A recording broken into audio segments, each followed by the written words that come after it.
আসসালামু আলাইকুম। ২ দিন ধরে প্রচণ্ড গরম পড়েছে আর বৃষ্টিও নেই। আজকে আমি এই গরমে খাওয়ার উপযোগী অল্প তেল মশলাযুক্ত একটা খাবারের রেসিপি আপনাদের সাথে শেয়ার করব। এজন্য চুলায় একটা প্যানে 1/3 কাপ সরিষার তেল দিব। তেলটা গরম হলে কয়েকটা গোটা মসলা দিয়ে কয়েক সেকেন্ড ভেজে নিব।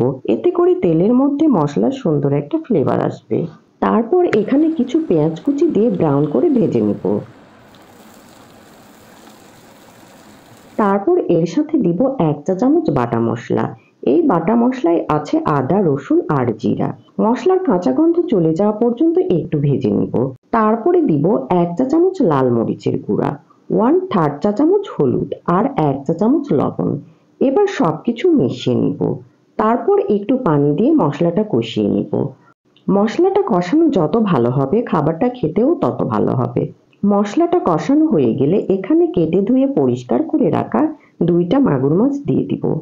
মাছটাকে তেল মশলার সাথে একটু মিশিয়ে নিব। তারপর এখানে একটু পানি দিয়ে মাছটা কষিয়ে নিব। এবার ঢাকনা দিয়ে ঢেকে দিব। ফিরে এসেছি ৫ মিনিট পর। মাছের পানিটা প্রায় শুকিয়ে গিয়েছে। এবার আমি মাছটাকে আরো একটু কষিয়ে নিব। মাছটা ভালো করে কষালে মাছের মধ্যে তেল মশলা ভালো করে ঢুকবে। মাছ কষানো হয়ে গিয়েছে। এখন আমি এগুলো তুলে নিব। এরপর হলুদ দিয়ে ভাপিয়ে রাখা কিছু পেঁপের টুকরো দিয়ে এই তেল মশলার সাথে কষিয়ে নিব। আমি পেঁপের জন্য কোনো তেল মশলা দিব না, কারণ আমি মাছের মধ্যেই সবকিছু দিয়ে দিয়েছি। পেঁপেটা আগে ভাপিয়ে নিলে রান্নাটা অনেক ইজি হয়, কারণ অনেক সময় পেঁপে সিদ্ধ হতে অনেক দেরি হয়। পেঁপেটা কষানো হয়ে গিয়েছে। এখন আমি পেঁপেটা পুরোপুরি সিদ্ধ হওয়ার জন্য একটু পানি দিব। তারপর সবকিছু মিশিয়ে ঢাকনা দিয়ে ঢেকে দিব। ফিরে এসেছি ১০ মিনিট পর। পেঁপের পানিটা শুকিয়ে গিয়েছে আর পেঁপেটাও প্রায় সিদ্ধ হয়ে গিয়েছে। এবার আমি এখানে ঝোলের জন্য কিছু পানি দিব। পানিতে বলক আসলে এর মধ্যে কষিয়ে রাখা মাছগুলো দিয়ে দিব। তারপর ভালো করে মিশিয়ে অপেক্ষা করব ঝোলটা ঘন হওয়া পর্যন্ত। আরো মিনিট ৫ রান্না করার পর ঝোলটা ঘন হয়ে এসেছে।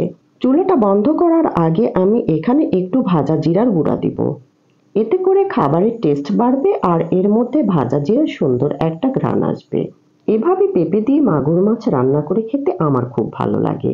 আমার রেসিপিটা যদি ভালো লেগে থাকে প্লিজ একটা লাইক করবেন, আর এরকম আরো মজার মজার রেসিপি পেতে হলে আমার চ্যানেলটা সাবস্ক্রাইব করবেন আর আমার পেজটাও ফলো করে আমার পাশে থাকবেন।